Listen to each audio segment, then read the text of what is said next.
প্রাক্তন মুখ্যমন্ত্রী আজ মারা গেলেন, তো এর মারা যাওয়ার ফলে দলের কোনো ক্ষয়ক্ষতি বা কোনো কিছু অভাব কিছু হবে কিছু?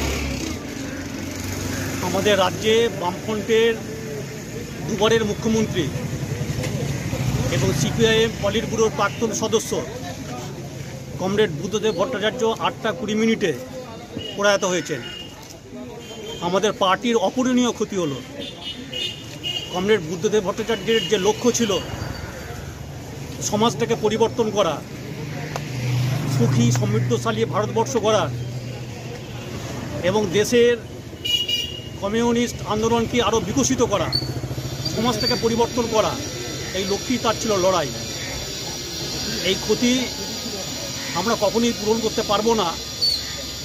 এবং পূরণ করা তখনই সম্ভব হবে যে আমরা আমাদের পার্টির পক্ষ থেকে তার লক্ষ্যকে সামনে রেখে তার যে অসমাপ্ত কাজ, সেই অসমাপ্ত কাজকে আমরা সমাপ্ত করার জন্য আমরা লড়াই চালিয়ে যাব। আমাদের পার্টি সেই অঙ্গীকার।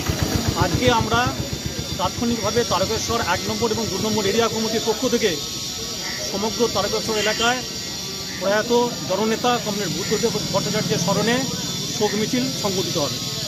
আমার নাম তন্ময় জানা, সিপিআইএম তারকেশ্বর 1 নম্বর এরিয়া কমিটির সম্পাদক। ধন্যবাদ।